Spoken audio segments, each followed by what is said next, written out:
This is History 11, and we've come to a place where we're getting closer and closer to the culmination of our education. And the culmination is science. Not that science is the culmination to education, but that our education must include science in order to be effective.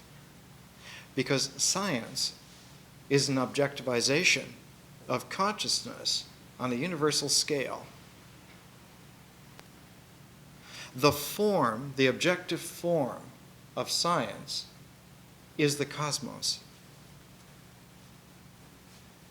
And one of the most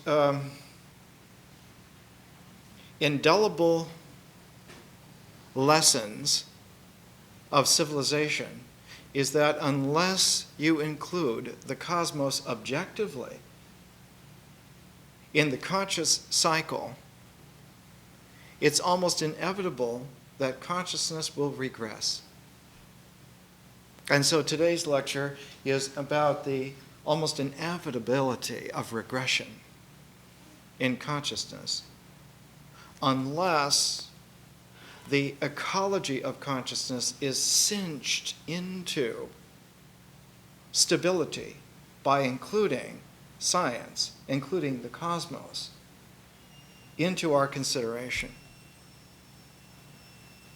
Perhaps the most telling error, the trigger of erroneous procedure in the whole shebang, is that consciousness is not an integrating process. It's not an integrating energy. In fact, consciousness is not an energy. Consciousness is a dynamic. And it's a differentiating dynamic. If you look at the way in which nature works, nature integrates. Nature chooses to have a gravitational quality to the very process of the way in which things work. As soon as you have atoms, because of their nature of particles having clumped together to make atoms clump together to make molecules clump together to make the minerals, the things, the stuff. They clump together to make the planets, the stars. They clump together to make galactic structures, and galactic structures clump together to make clusters of galaxies and superclusters of clusters of galaxies. All of this is characteristic of nature. Consciousness goes exactly in an opposite way. Consciousness never integrates, it always differentiates. It doesn't mean that they're polarities in the sense that they cancel each other out. This is a mistake of the imagination. It's that they're complementarities. And they go together, but they only go together in a balanced way when consciousness is as full as nature. When consciousness has its complete ecology, the ecology of consciousness complements the ecology of nature, and they form a very real paired tandem, like the infinity sign, which is quite real. And that tandem turns out to have a stability in terms of the energy, but also a variety in terms of the dynamic. And that's a state of health. It's very difficult to appreciate, but the prism which makes the cosmos possible, the only object in the whole universe that makes the cosmos possible, is the spiritual person. Our persons. Without that prism, the range of possibility would never be complete in its differentiating form. And what is its differentiating form? its differentiating form is continued openness. Openness that opens out further. So that there's a paradox involved in the person.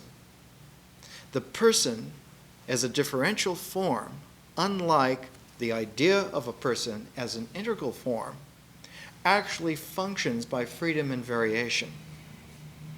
Whereas the idea of the person is a mental construct. It's Maya. It's illusion.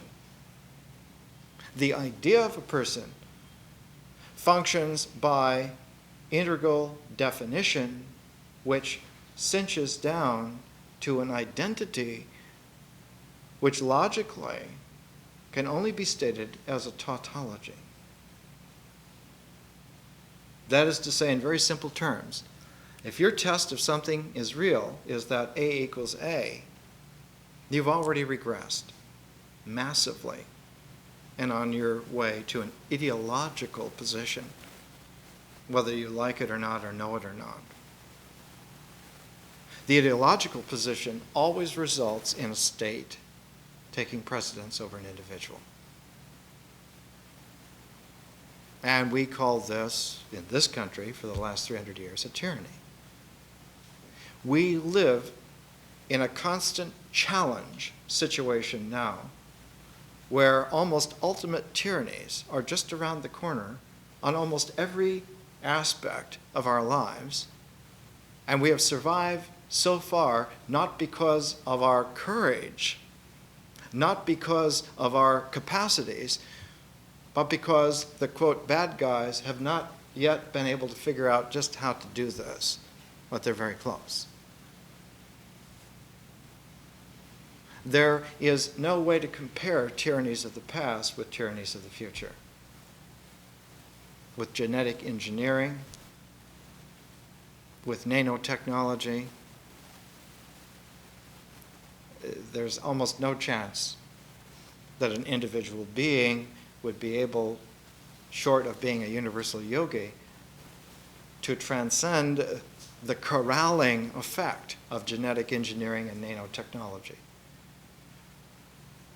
And that's why an education like this is indispensable for the third millennium, because the next millennium will have to face that challenge in every generation. The next 1,000 years is literally a challenge of every generation to not go that way. And so an education like this is meant to be a pilot light to light that Olympic flame of those spiritual athletes that are coming along, our children and their children and those descendants, to be able to understand that each generation is going to have to light their own torch in their own way and carry it in such a way that their descendants are also going to have some fire to find that they can light their torch in their way in their turn. So this is a very serious endeavor. So by History 11, we've come to the threshold where we realize that an effective education, a really practical education, must include science. And that science is a devastatingly titanic paradox. It can sink us, or it can carry us along to a completion. But that the completion is not an integral completion, but a differential completion. And a differential completion is continued openness, continued freedom, continued variability. In terms of music, a really cosmic artist is someone like Brahms. Brahms, in his composing technique, discovered the principle of developing variation. Mozart was fantastic with variation in a Baroque mode, but Brahms' developing variation is almost like an algorithmic possibility that continues to function as you continue to compose and play the piece. One of the legacies of Brahms' technique of developing variation is the jazz riff. The use of complete freedom while performing a piece is characteristic of jazz.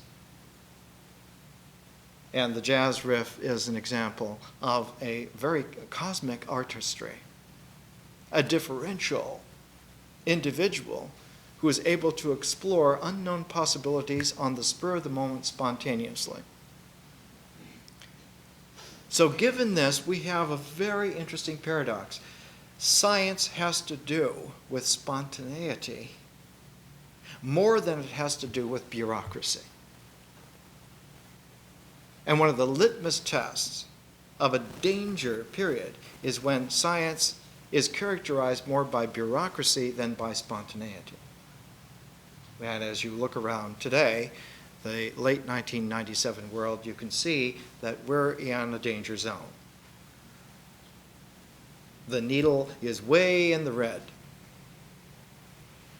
And it's in the red not because the challenge is on level that we don't have the right rituals or that we don't have the right myths to live by.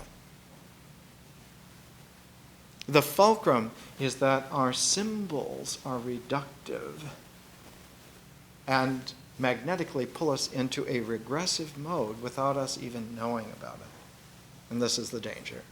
This is the precariousness. And the reason for this lies in a form which we have looked at in our education over the past year and 3/4. Let's just review for just a minute what this form is. The form is what we've called the square of attention. That there is a frame of reference. Even the phrase is so popular. A frame of reference. That when we look at a situation, or as Jung would say, persons, situations, things. When we look at this field of possibility, of perception, conception, we tend to frame it. We tend to make a square of attention. And that square is a universal geometricity. It holds. If it does not hold, then your perception is not capable of being integrated to the point of a conception. Then ideas are not possible. An animal will see perceptually better than man, but will never be able to transform his perception into a concept.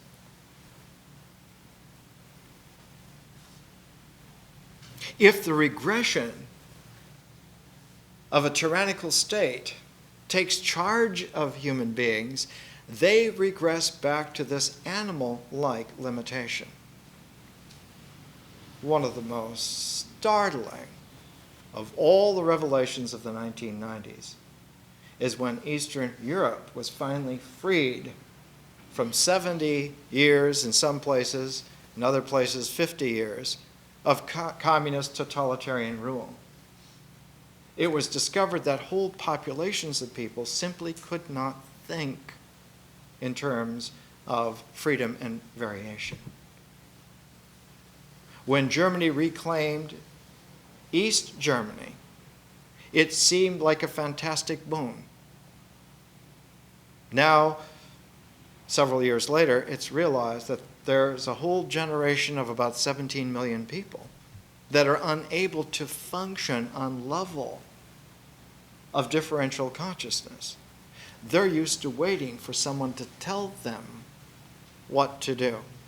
They're used to waiting for a reductive integral cue sequence, and that sequence lasts only as long as the instructions hold out.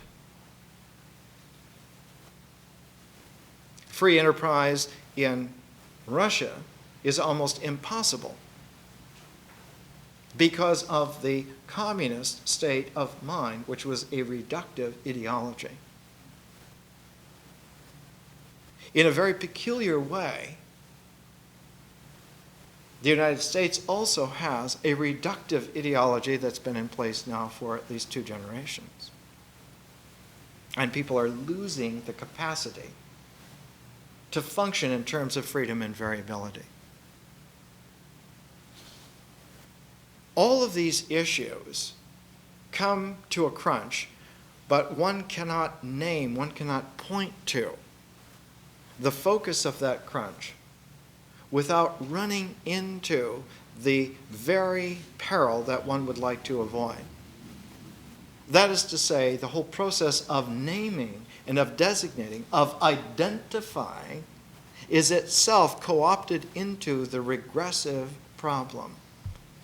And so one has to develop a very street-smart, conscious intelligence. And one of the phrases, I think you've heard this before, that in terms of reality, you can never draw straight lines. You always have to find a way to come to it in a circumambulatory, in an arcing kind of a situation. This is very difficult to understand as long as you are standing on the earth and you're moving on lines of sight. It seems like the straightest point pairing is just to go directly to something. Yet if you're flying from Los Angeles to London, you fly on one of the great arcs of the globe because the earth is round. You don't fly a straight line to London. Any pilot knows that. You follow one of the great arcs. If you're sending a manned mission to Mars, you don't want to send them in a straight line. You want to send them in some kind of arc that goes with the orbits dynamically of the planets and vis-a-vis the sun. And not only are the planets moving around the sun, but the whole star system is moving in a galactic range, and the whole galaxy is spinning and moving within a supercluster of galaxies. So that more and more, as you explore the true cosmos, you have to take into consideration more and more factors in the arcing, in this circumambulatory arcing that becomes very complex, because you're not dealing with just one sphere, but you're dealing with a whole series of sphericalities. And the guarantee that you are able to do this is that any kind of a sequence of sphericalities always is both integral and differential at the same time in terms of its harmonic. So if you're going to be a good starship pilot, you have to know Pythagorean music. You have to understand that that's the way that movement is real on that scale in that complexity. That's what's practical. And if you're still caught up in the limiting intelligence of drawing straight lines to be practical, of getting out the old ruler and saying, this is the way that things need to be done, one is ignoring the fact that now the simplest activities in life involve such complex sequences of sphericality that it's almost impossible to even draw a straight line, even for one instant, and to have it real or practicable. This is true because while nature integrates and allows for those straight lines to be introduced and operable, and even the process of myth, of language, complex as it is still integrable. Its mode is still integration and still allows for straight lines. They're called plot lines. Beginning, middle, and end. You can still tell a narrative tale and still have it correspond to nature. But there is no way to have a visionary line that corresponds to straight lines. Fairy tales never have plot lines that are beginning, middle, and end. The characteristic of a fairy tale structure, let me quote just for a second from J.R.R. Tolkien, who was one of the best 20th century fairy tale tellers. A fairy tale will always have a twist in the movement of the story sequence, which is startling, which is something completely unexpected, completely new. And usually, that twist is there near what would be the end, so that the end of a fairy tale is a sudden surprise, always. In fact, Tolkien, in his essay on fairy tales, said so little has this realization permeated the use of English language that the English language itself has no word for a sudden happy ending. We have no word for the sudden happy triumph, the happy apocalypse that comes in a fairy tale structure. He donated a suggestion for a word, and we'll talk about that next week. We don't want to prematurely get into that. But the point that we're getting to is that there are no points. The lesson of this particular aspect of the education is that there are no lessons. But there are a range of possibilities that are likely. And one has to learn to deal with the differential gestalts of a likely range of possibility. That in itself, on a differentiating energy mode, is where accuracy lies. Mars Observer was likened to somebody in Pasadena throwing a baseball through a specific window in the Empire State Building.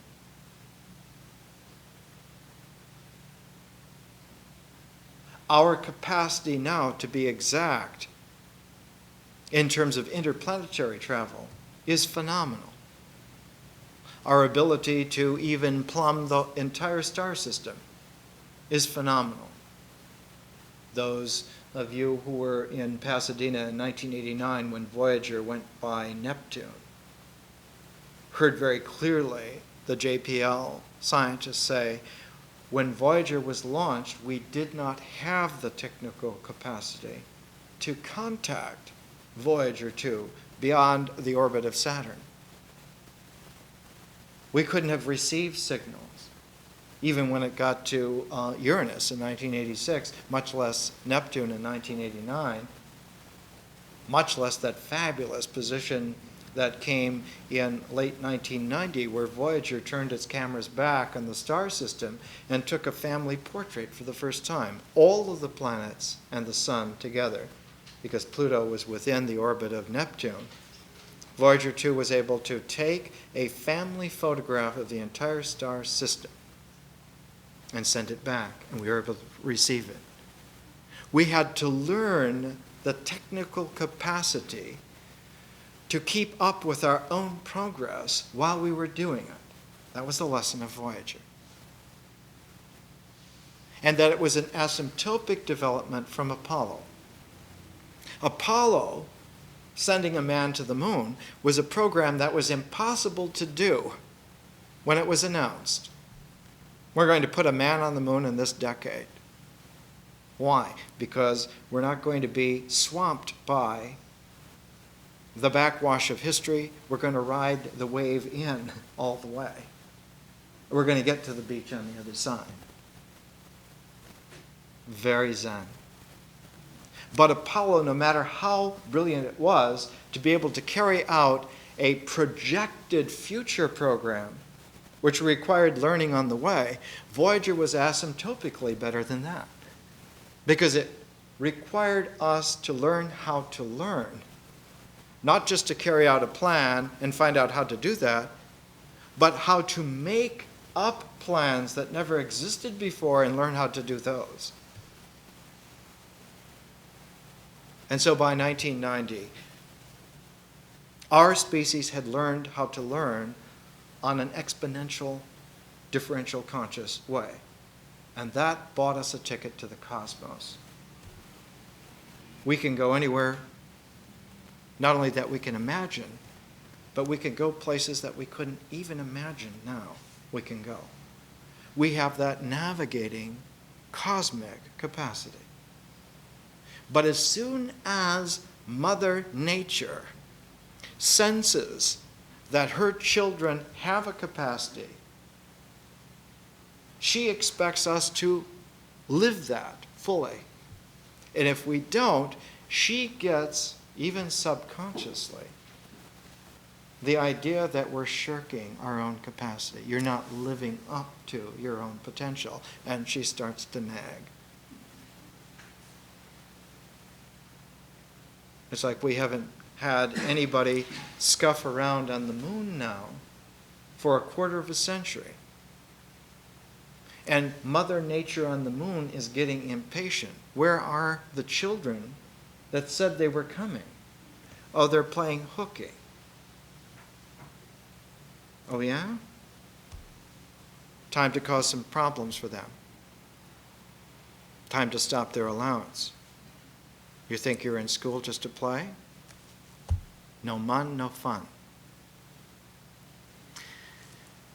We don't understand yet that opening up our capacities means that we have accepted the responsibility to play with them. That it's not like there's a gun to our heads, but it's like there's an openness to our heads.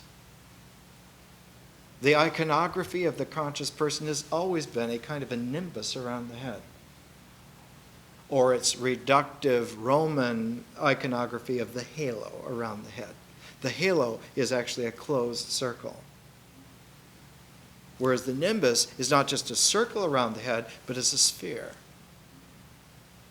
And it's like if you go through certain contemplative practices, certain prayer disciplines, certain yogas, you acquire that conscious differential dimensionality that you carry with you. Someone who is an Aikido master moves to avoid a threatening move before one even perceives it, before even the person who threw it conceived of sending it.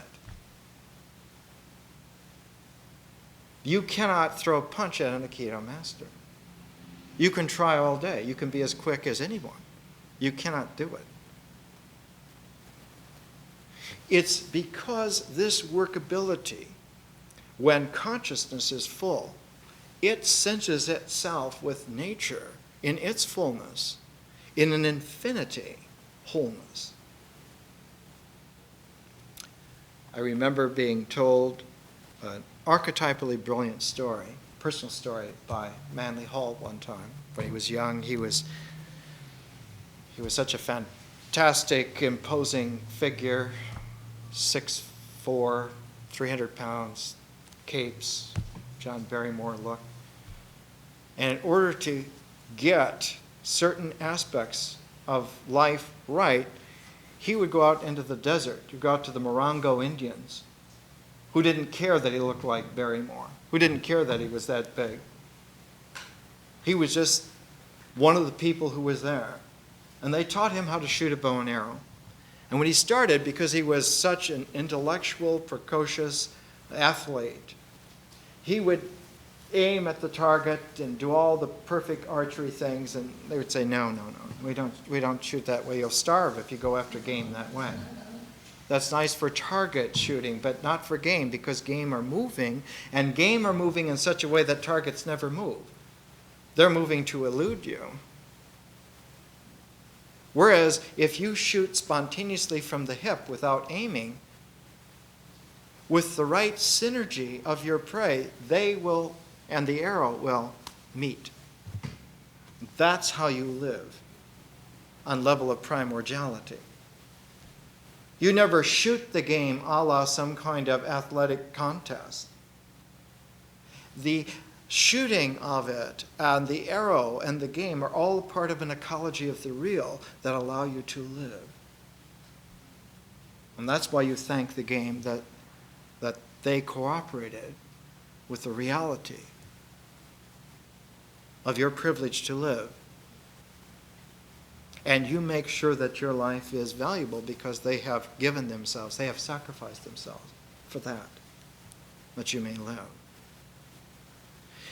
On this kind of a level, consciousness and nature are so cinched together that spontaneity is more real than any kind of an ideology.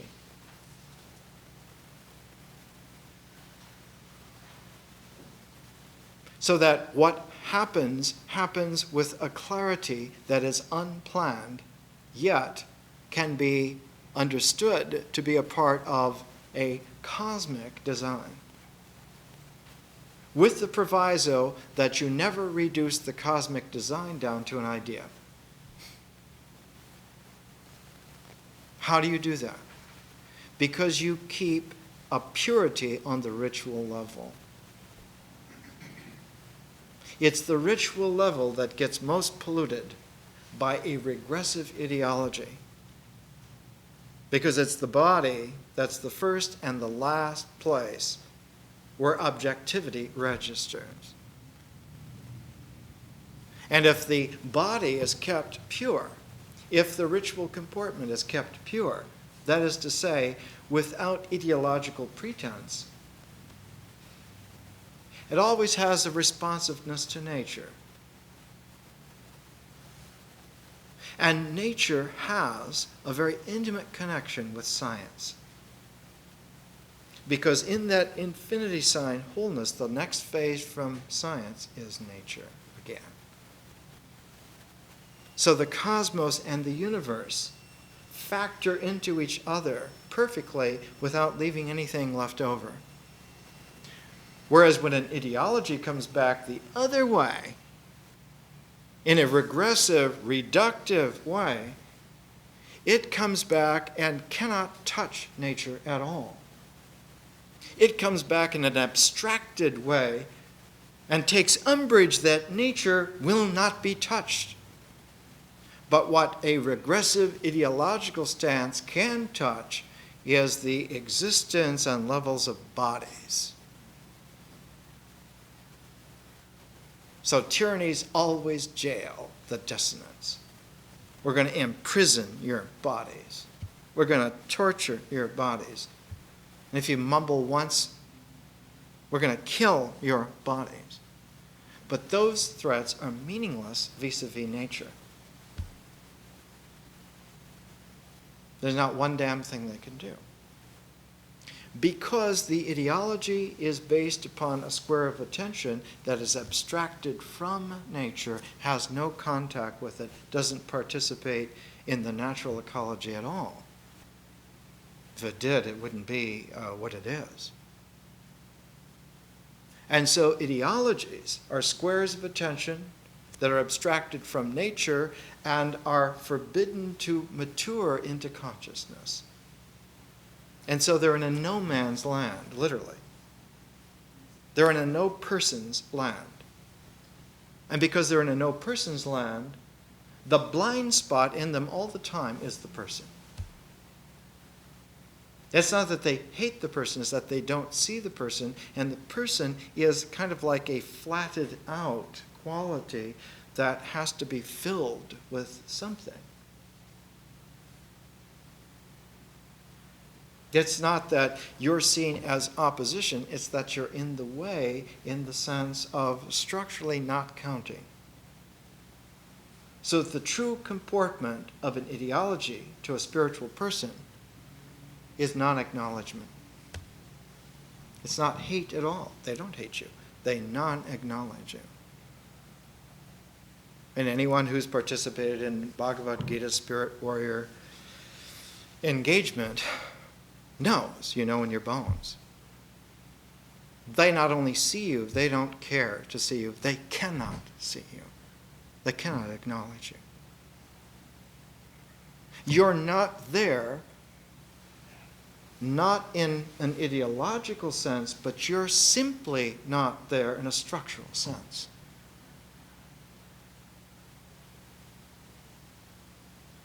So that one knowing that, one understanding that kind of a process, that kind of a structure, the really conscious person can work with that. Because those limitations, those regressions, always regress back to the integral mode and always take a universal form. They are always ideational structures. So that they have the power of symbols, but they also have the limitation of symbols.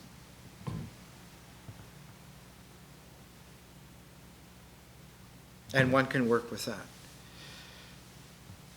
The square of attention that we're talking about is the square of attention when history has been brought into process, but science has not yet been achieved. And one of the great, quote, non-lesson lessons of civilization is that you can't stop with just getting the historical juices going. You have to continue into a cosmos. But the danger is that you will continue in a regressive way and come up with a cosmology rather than a cosmos.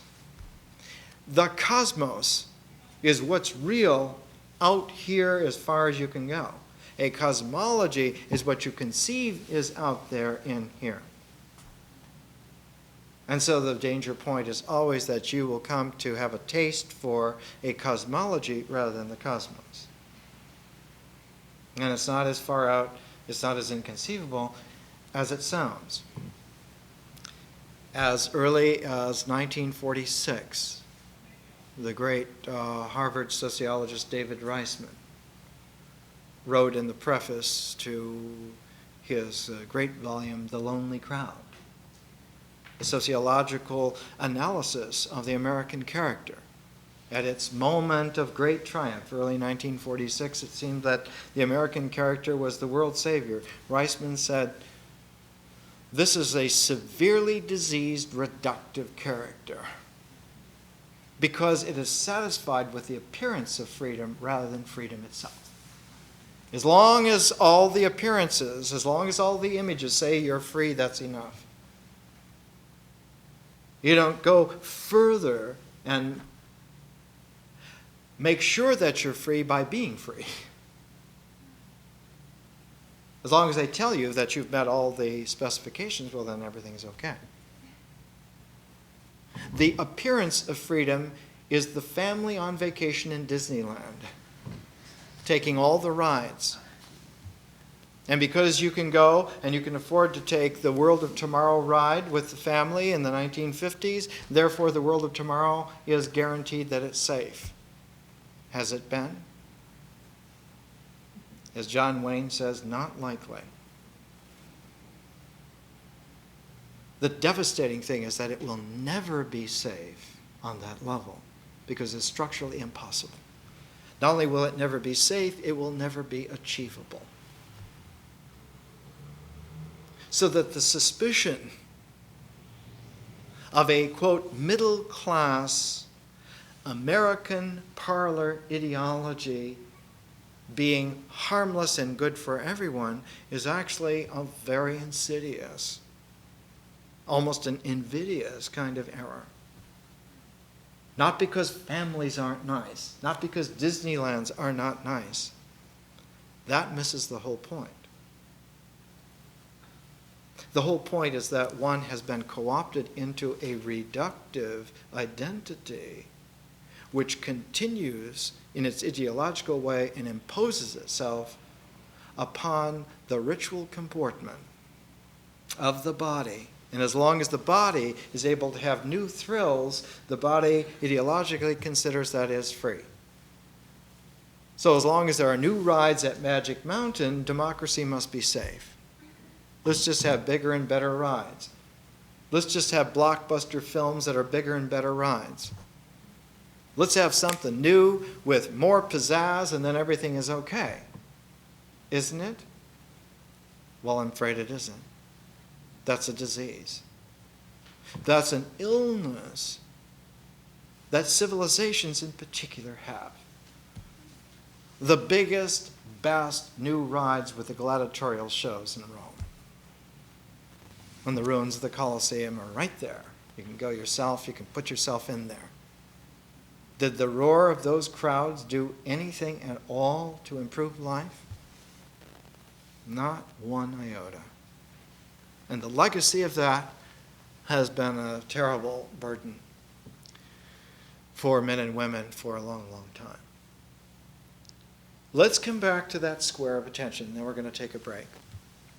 When history is brought into play, the square of attention, the kind of structural reality, the rule that happens, is that your square of attention never has any more than 4 processes at any one time that are together as an operative frame of reference. So if history is brought into play, it means that history and art and vision and symbol are all that are in play in terms of attention.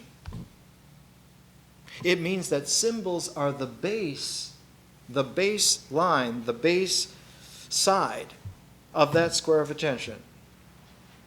So that if there's a reductive, regressive activity, instead of history maturing into science, it reduces back to the symbol base. And it's in a reductive symbolism that are the seeds of ideologies, that are the seeds of tyrannies. And especially if the mind has been miseducated in the first place, never matured out of nature, never matured out of ritual, never matured out of myth in a really integral way in the first place, all of the abstracted habits of the mind get emphasized and become magnified by the regressive direction. And so the ill-prepared mind becomes amplified. And because it didn't learn any respect about the mythological level, it didn't learn that mythic narrative lines and imagination are precious heritages, it seeks to redo them in its own terms. And that's where the myth of the state comes from. That's where the tampered mythologies of tyranny always come from. That's where the manipulations of language always come from. That's where George Orwell's Newspeak comes from. It's a double talk. No one can ever be sure that what you're saying is what you're saying because every word is ambivalent all the time. And the syntax is always suspicious. And so you end up in a Kafkaesque kind of a carnival. You're never quite sure that anybody's telling you the truth. And you're never sure that your own mind mumbling to you is telling you the truth. You end up with a Cartesian evil genie. Well, maybe the voice on Mount Sinai didn't tell the truth.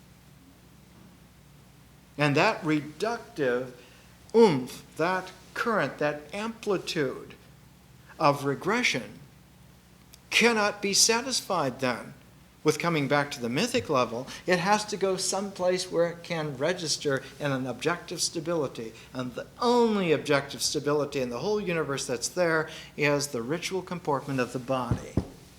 So tyrannies always come back to the body. And it's always the body that's crucified. It's always the body that's jailed. And if one looks with spiritually free differentiating eyes at the population of the world today, it's a junkyard surrounded by a prison. And men and women and children are just shuffling around. And they're little prepared exercise scenarios before they're taken back to their cages. Not only will Mother Nature not permit this, but Father Consciousness will never stand for it. So not only is it to change, but it's to change asymptotically. We call that transformation. It's not that someone is drawing a line to challenge the bully. It's one is saying, you don't have to draw lines in a polarity-challenged situation. You can alchemically dissolve the whole time-space structure in which the bully exists. That's drawing a line. That's what Crocodile Dundee would have said, right? Now that's drawing a line. Let's take a break. it is very difficult to tell when something is regressive or not, when you get to the level of conscious time-space, unless you become somewhat accomplished at differentiation. To the extent that you carry over the habits of the integral mind, and you have to understand that the mind is always integral, to the extent that you continue to carry over into consciousness the structures that make the mind operative in its own right, to that extent you will invite a regressive, almost a rebound type of movement. So we face a paradox. The paradox is this. The mind is absolutely essential to integration. And it's essential to the whole ecology of nature. There's no doubt whatsoever that this is the case. This is true. It's structurally sound. And it is also all of those things and more, that the mind is participatory in consciousness. But there's no way whatsoever to put symbol and cosmos in the same frame of reference. It is structurally impossible to do that. So that essentially the problem of civilization is that symbol and cosmos never sit at the same table together. And this always is a problem. Always is a problem. It doesn't matter what star system you're in. It doesn't matter what variation of conscious being you are. This is a problem across the galactic foam of conscious space-time. Symbol and cosmos never dine together. That there is an innate, natural, integrative need for them to do so is indisputable. Of course, that's the way the invitations always read, engraved or imagined. They're always hoping that somehow that the mind and the cosmos somehow fit together, and they only fit together in terms of ideologies. You have to reduce the cosmos from reality to an idea of the cosmos to get it to factor into a symbolic frame of reference. That is to say, any kind of a square of attention that includes symbols is going to exclude the reality of the cosmos and replace it by the appearance of the cosmos in an ideational projection. It's a crucial error. And it's not an error that is at all detectable anywhere until one gets to a crisis of history. It's the only place in reality that is detectable. So when history as a differential process becomes more and more mature, this particular problem becomes more and more salient. And in fact, language, under this enormous stress and duress, bends and twists. And instead of having a narrative line in a mythic sense, where the stories are referential to nature and inclusive of the body and existence in some kind of a natural way, and even the mind and symbols in some kind of a natural ecology. And instead of language becoming visionarily transformed, a magic language like fairy tales, language in this historical crisis becomes apocalyptic. And to a doctor of civilization, as soon as you hear the apocalyptic tone in language, you know that the moment of crisis is there.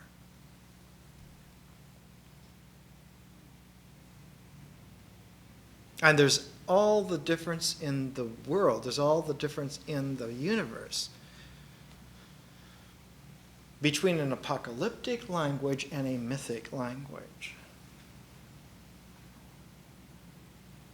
And if an apocalyptic language regresses and goes and infuses into a mythological form, once that's done, almost nobody can tell the difference.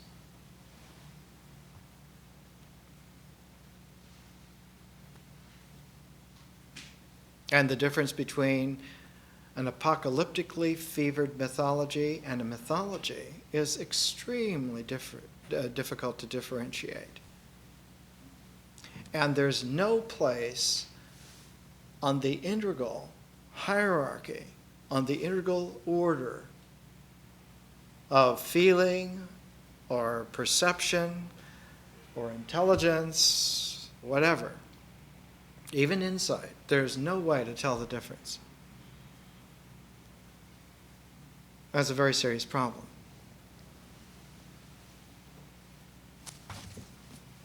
Exhibit A.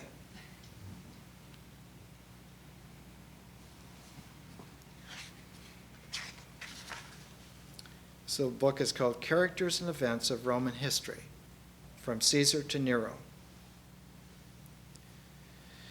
Guglielmo Ferrero was a great professor of his time, Lit D and so forth. He lectured at the Collège de France. He lectured at the Lowell Institute. These are the lectures. Published in 1908. This is an Italian intellectual writing about Roman history in 1908. It's about the time that Mussolini was getting his education. The man had no inclination towards Italian fascism whatsoever.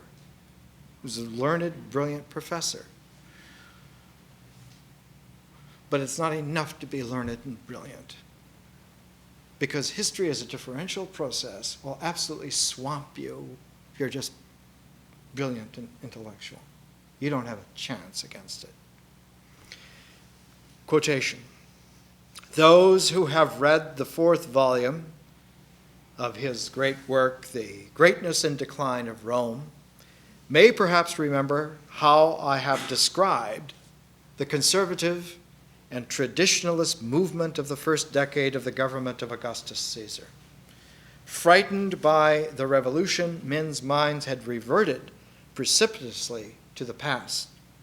A new party, which one might call the traditionalist, had sought to re-establish the old-time order in the state, in customs, in ideas, to combat the corruption of customs.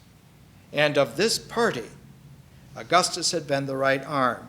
Indeed, to so great an extent had this party stirred up public spirit and prevailed upon those in power, that in 18 BC it succeeded in passing some great social laws on luxury, on matrimony, on dress. And with these laws, Rome proposed to remake by terrible measures the old, prolific, austere nobility of the aristocratic era.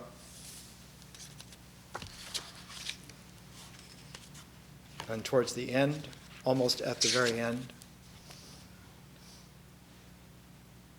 to hinder the extinction of the great light of Rome in the world, to prolong indefinitely this ideal survival, which is the continuation of its material empire destroyed centuries ago, there is but one way to renew historic studies of Rome and to maintain intact their universal value, which forms part of common culture. This is what I have tried to do, seeking to lead back to Roman history the many minds estranged from it, distracted by so many cares and anxieties and present questionings, to fulfill a solemn duty to my fatherland and to the grand traditions of Latin culture.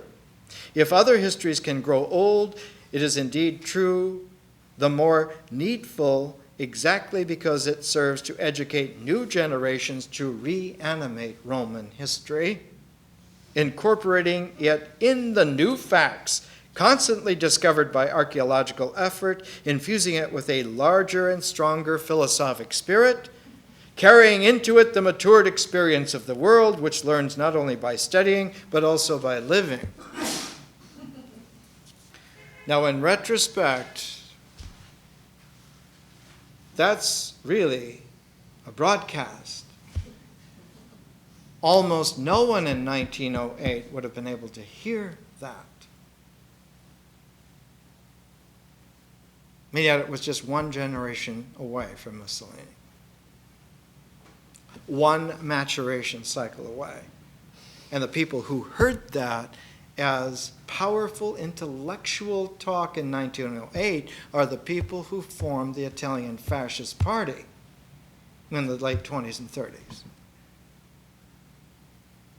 Yet there's a way that one can read this kind of thing and say, oh, this is harmless. Or, this is important. And in many ways, yes, it is important. But in just as many ways, it's perilous and precarious. The same is true of the rhetoric that one hears politically in 1997. The rhetoric in 1997 is literate, it's intellectual, it's well-versed, it's the fascism of 2020, which is devastating. And the best way to fight it is not to go there, not to go down that goddamn path in the first place.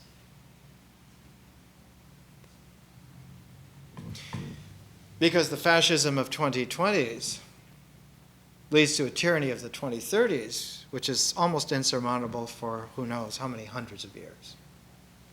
So it's a serious endeavor, and yet one cannot take it in a serious mode.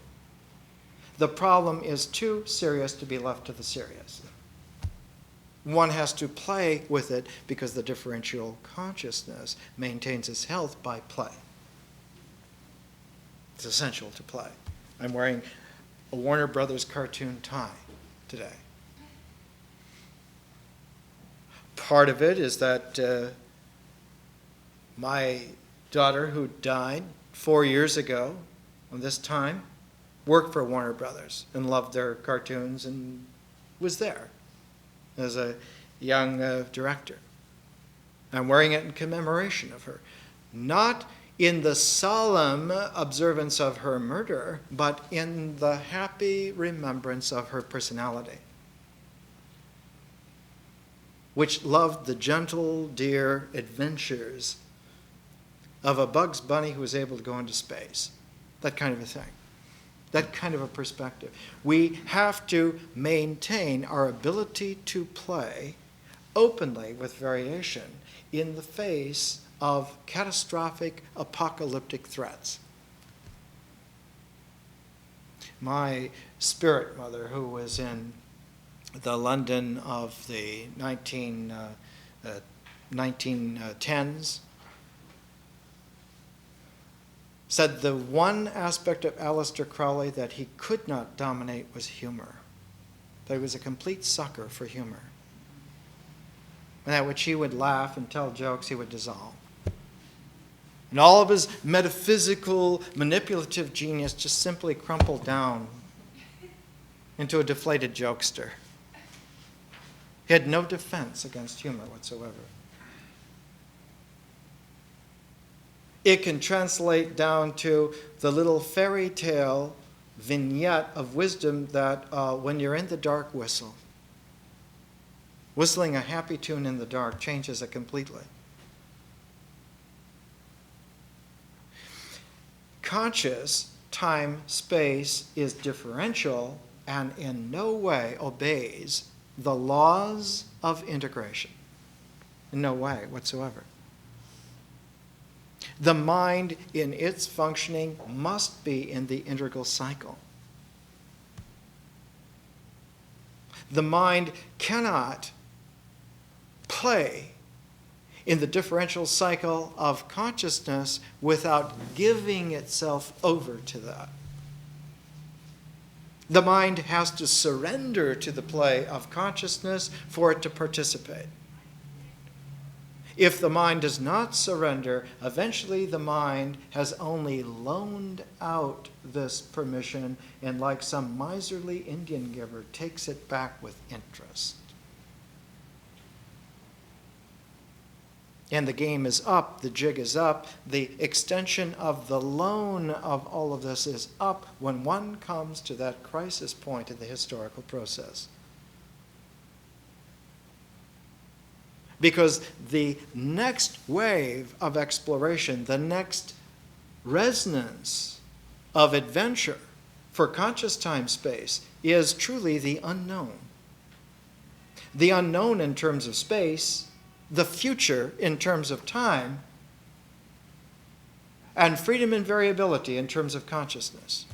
And so the unknown future of freedom and variability is the natural conscious time-space dimensionality of the next movement of history. And the mind cannot participate in that without surrendering. And a mind that doesn't learn to surrender and give itself up to the play of that and let that spontaneity of reality simply play, simply be, simply occur. The mind then becomes the adversary, becomes adversarial. It initiates an apocalyptic conflict that tugs it all back into a regressive, reductive mode where it then, having been fearful of this possibility, makes sure that it doesn't happen again, ever. And anyone who is able to continue on into that now terrifying, unknown future of freedom and variation is not only heretical, but is downright evil. That's where evil is. Those who want to continue into the unknown future with freedom and variation. Is this fanciful? Hardly. When one reviews the history, especially of the last 5,000 or 6,000 years of civilization, one sees again and again in its scenarios, in its variables, in its possibilities, one sees this kind of cycling played out so many times over that after several thousand examples of it, you come to see that there's almost like this pattern. It's almost like in chaos theory where the double attractor butterfly pattern occurs out of sheer randomness, but a randomness that cycled hundreds or thousands of times. One will see that in the randomness is a pattern. In the freedom and variability, there is a pattern of infinity that is spontaneously possible, but if it's corralled, if it's brought back in, that infinity collapses back to a circle which is unstable.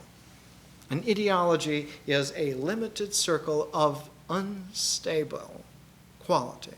Why? Because it's trying to cram infinity into some form. It's trying to take the baby and put it back in the womb. It will die there. Not only will the baby die, the mother will die. But an ideologue does not believe that, will not believe that, and will not let you believe it either. One of the most important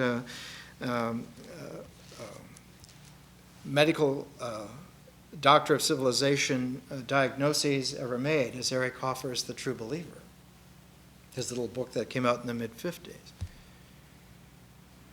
That the insidious thing is that the fanatic is not only loose everywhere and willing to die for his beliefs, he's willing that you will die for his beliefs also. My friend Dr. Heller says one of his favorite quotes is John Calvin watching his best friend being burnt at the stake to purify the evil out of him. He kept throwing more wood on the fire, saying, "This is good for you. It'll purify your soul." An ideologue gets trapped in that kind of short-circuited, dead-endedness and considers that not dead-ended, but returning back to the old values that are worth dying for. They're worth you dying for because it's good for you to do so. This is the ultimate sacrifice. It's the old mythic certainty that a sacrificial altar should have blood on it. Whereas soon as consciousness gets spiritually born in transformation, understands that there's no altar there to put blood on as a thing. It's a visionary process, and what graces that altar of visionary process is not physiological blood, but the courage of the spirit to explore. And one puts one's courage of spirit on that altar of possibility, and that's the spiritual sacrifice.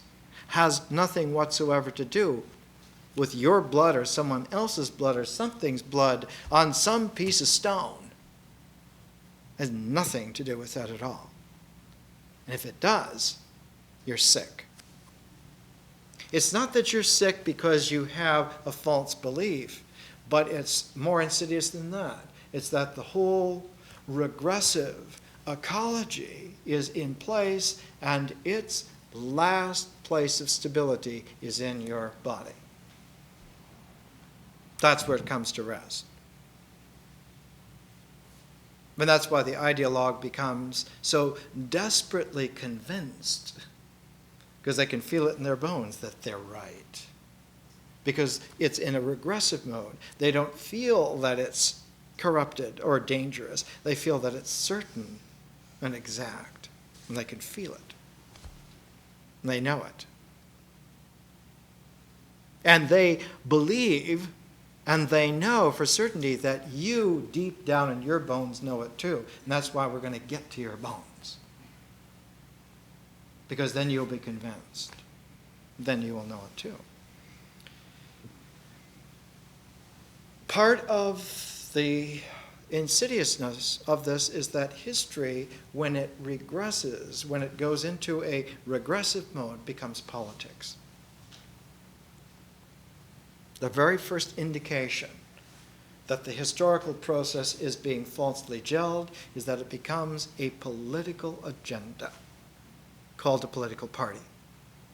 And yet, it's almost impossible for a mind still tutored by mythical imagination and by symbolic preference to conceive of any other form of a population of people dealing with a historical process other than by a political party. It becomes a fundamental ideological conviction that indeed the political party is the only salvation of dealing with this. And it's not a Western predilection. In 1997, in September 1997, yesterday, 1.2 billion people were represented by a conference in Beijing of the People's Republic Communist Party. And though their membership has ballooned to 48 million, the Chinese Communist Party is extraordinarily different, even though it's like a minuscule sampling, from what it was, say, even 12 years ago. and yet still is not capable of making what we would call in conscious time-space a rational decision, even though some of the decisions made yesterday seem startling and promising. They're made on a basis of party which is invidious. The right decisions made by the wrong structure eventually co-opt and bring those decisions back into a reductive mode. 12 years ago, the Chinese Communist Party was a party of illiterate peasants. Less than 4% had more than a high school education because it was set up to be a people's peasant party. People who were intellectual,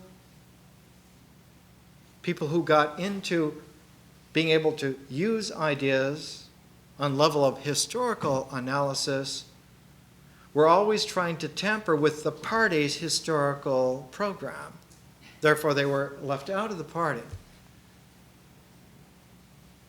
was only in the last 12 years that there has been a sea change, and now people beyond a high school education are brought in, and 42% of the 1997 Communist Party have a high school education.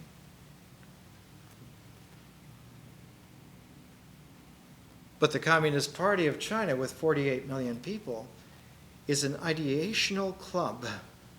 It has nothing to do with 1.3 billion human beings who are in fact Chinese and are not communist. They are men and women. They are male and female. That's what they are. They're not non-party members. That's not an accurate characterization of that population. In our own tradition, in our own historical situation, we see constantly the replay of this kind of scenario, this kind of crap. But nowhere is it so conspicuous as in the Greek experience of about 2,400 years ago, which is why it's almost always held up when you get to level of critique where one is dealing with civilization on several thousand years scale. One sees that the crisis was not that Roman empires were made, but that the crisis was because Athenian democracies were made. Because there's a peculiar paradox that happens here. It is very easy to spot tyrannies of the big bosses. It's almost impossible to identify that you are a part of the enemy.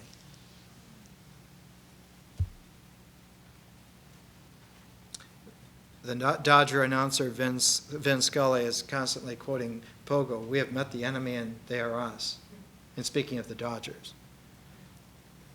It's true in a peculiar way of human nature.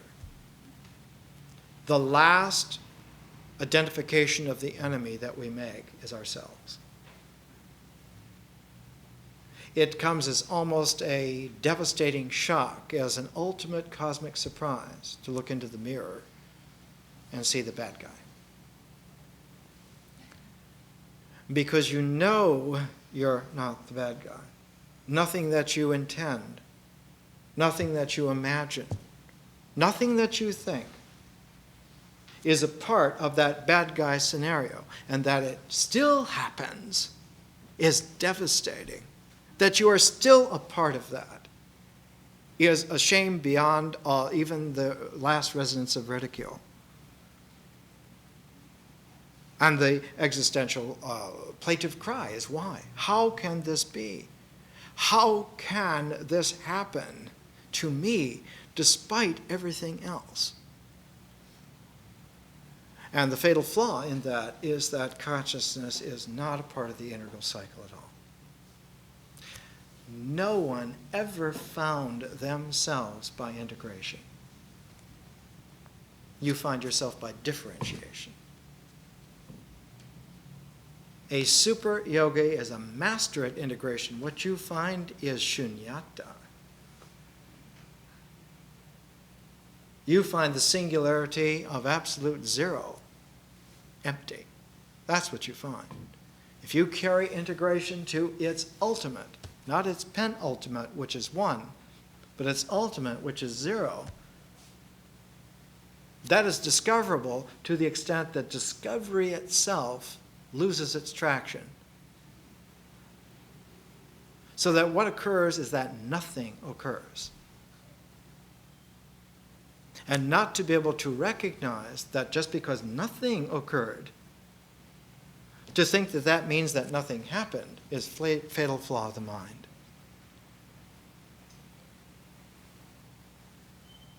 Again, it's the 2-bit yogis who stress the oneness,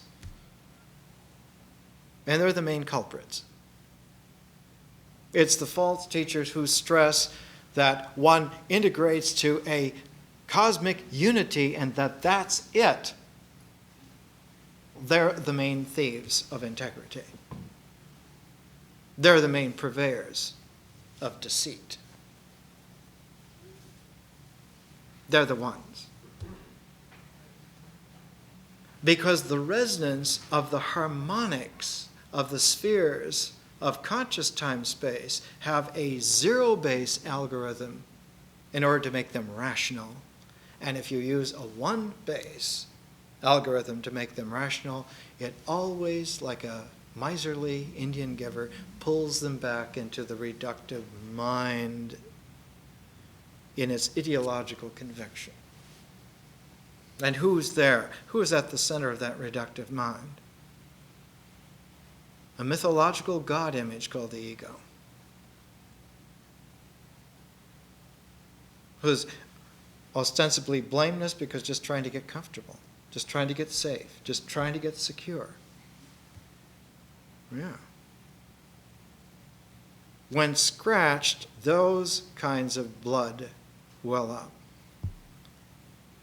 We're doing this to make things right, to return back to values. So it's safe for human beings, safe for women and children, safe for all that. Very, very good words. All employed in a paradoxical cacophony of nonsense. So that the differential opening up beyond the mind is a field not of some kind of imaginative irrationality. That's the way the Greeks formulated it in Aristotle, about 2,400 years ago. That has something to do with the irrationality. And we have to guard against that irrationality so that spiritual freedom becomes very problematical. That's for people who are possessed by transcendent, ghostly spirits. Yet it was exactly that theme that we saw in the ritual section of this course that was used for Euripides' last great play, the Bacchae. Euripides, who was exiled from that beautiful Athens at age of 70, near the end of his life, because he had become too poignant. He's getting too close to it. And so in exile, he wrote the Bacchae to show the flimsiness of a rationality that is exclusively based upon an integral ecology of the mind. What lies outside of that is the entire cosmos that is real. And it makes man then some kind of infesting microbe, some kind of a viral negation. And of course, nature takes exception to that. Of course, consciousness absolutely against that. This quality can be summed up in a very interesting kind of comparison, kind of a presentation. And one has to be careful now not to make an idea. Because on this level, with this kind of radioactive infected deductive capability, any kind of idea is already tinged by it. So one has to learn to think without making ideas. How can you do that? Consciousness in play as a dimension of time-space will do that. When consciousness is in play as a dimension of time-space, Pythagoras said that that kind of geometry is history. Whereas Aristotle in his Politics denies that that is trustworthy whatsoever. It says there has to be some kind of a political form, some kind of a legal structure, political form that has its identity, and then you have rationality. And the reason for this is that this is how Aristotle learned from the old Plato. Aristotle's Politics, his book on the Constitution of Athens, make very good sense when they're derived from Plato in his old age, the great long dialogue, it's about 300 pages, called The Laws. Plato of the Laws leads intellectually with just a couple of steps to Aristotle's Politics and Aristotle's Constitution of the Athenians. And that leads very easily by one instructional generation to the empire building of Alexander the Great, which was the model for the Roman Empire, which was also the model for the Mauryan Empire in India, of Chandragupta Maurya. Only, unbelievably, in India, there was at play an ultimate truthfulness about the integration process called the teachings of the Buddha, which negated the Mauryan Empire in Ashoka's time, the last surviving son of Chandragupta. After all of Chandragupta Maurya's other sons had killed each other off in warfare, the only son that was left was the mulatto, Ashoka. Gets splotchy skin because his mother was Greek. And he had learned from watching his own brothers kill each other off and making a mess of the entire subcontinent of India under the aegis of making it a secure empire, that when Ashoka came into power, he posted the rules of Dharma at the entrances of the subcontinent, disbanded the armies, not just disbanded them, but transformed them into civil service working crews, and they made huge roads across India and lined the roads with shade trees and fruit trees and medicinal herbs and places where men and animals could have rest. And then he let that run, and for 50 years, India ran as a magical land, a fairy tale land.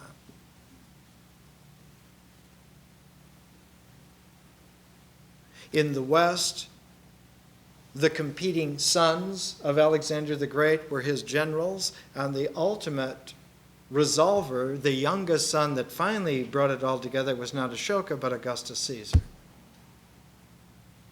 who learned not Ashoka's lesson, that integration ends in zero. He learned the lesson that his uncle Julius Caesar said, that there has to be someone in control. Then the world can be at peace. So as soon as there is a universal first person as dictator for life, the princeps, number one. As soon as one is in place, all the numerical order of empire should be rationally in place, as long as you guard against any irrational intrusion in coming in.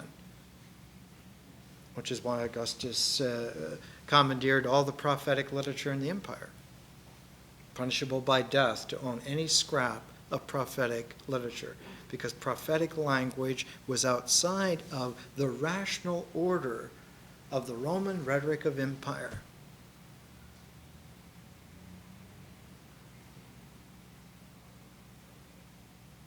He was the first infallible pope. His language is exactly and ultimately and eternally pure in a rational way, and anyone who talks outside of that is crazy, is a jeopardy to that. And the reason for that religious connotation is that Augustus learned also from his uncle not only to be dictator for life, the number one man, but Augustus Caesar was the first to not only be political dictator, but to be the head of the Roman religion, the Pontifex Maximus. Julius Caesar learned that if you have those two positions and you make those one, then you have the identification which protects itself against any incursion whatsoever, because the Pontifex Maximus is in charge of the larger realms of transcendence, and they're all factored into the oneness of the emperor, of the dictator. As long as you have both those offices together, then you have the handle on the basic identity tautology that's necessary. Then 1 equals 1, A equals A. Whereas Ashoka was able to understand that A equals A is a penultimate polarity, and further integrates and vanishes. And out of the vanishing, what reoccurs is a wholesomeness of simply A. But that this A, rather than being an integral designate of a mythic language, where the A represents something that's ideational confirmable in nature, this new transcendent harmonic A is a presentational, not a representational, reality, not an idea, and continues to be real because it continues to resonate. And by letting it spontaneously continue its concourse of freedom and variability, it joyfully, playfully explores the entire cosmos. But you have to leave it alone. It's like a child playing. It's like a child who's jabbering away in gibberish is learning how to speak at that moment, because the physiological tongue and larynx and everything has to play with gibberish before it can enunciate words. And the baby's gibberish is the necessary prelude to its being able to speak. So that the so-called nonsensical gibberish of the Marx Brothers leads to the kind of freedom of very superior conscious time-space. But it has to have that era of play, that era of nonsensicality, seemingly, that time of gibberish. It has to be able to do that. It has to be free to do that, because out of that will come some new language. Not a language which represents known things in an ideological certainty, but a presentational language that explores unknowns, and who knows what will come out. But all of that will come out will have that resonance of truth. It'll have that harmonic of veracity to it. Not because we make it happen, but because it does happen.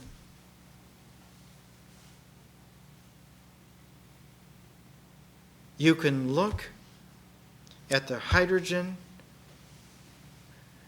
structure, atomically or molecular hydrogen, and nowhere in that will you find the DNA floor plan of human beings. And yet, we came out of that because of a universal play. Again, yes, it took so many billions of years, 15 billion years. So what? We came out of the play of that seed. The only alternative is to consider that we are absolute non-real nonsense, in which case we reserve the right to make non-real nonsense a very rational, lovable dimension. It's called same difference. And same difference is a differential way of having certainty, rather than the reductive equation of a tautological short circuit. Human rights are not guaranteed by parties. Human value is not underwritten by ideological, doctrinal certainties, even though they might register in someone's bones. All of that is extraneous. And that it all is extraneous is very fearful to people who count on that as being an arbiter of the real, of being a guide for life, of being an example and model for their words, thoughts, and deeds. In Plato, while the Laws was a model for Aristotle's politics, which became a sine qua non of the development of education, of government, and all of it tied to his ethics, the earlier Plato was always Pythagorean. And so oddly enough, one can look at the works of Plato as a place in Greek thought, the difference between the Republic and the Laws, those two dialogues, show us some kind of a time, place, scenario where the thing shifted. Where did it shift in there? It shifted not because of some kind of a tyrant, of some one person, but of a tyranny of democracy. It shifted because of that. Because one of the most fearsome states of all is not the state that some tyrant runs, but it's a tyranny of the people become a mob. A mobocracy is a much more fearful tyranny than is a dictator. A dictator can be reprehensible, but a mobocracy, when it settles into its bureaucratic sort of Indian wrestling stability, becomes almost impossible to deal with. The bad guy in Kafka's Castle is not some bad guy, but it's a petrified bureaucracy that cannot be dealt with. More next week. Thank you.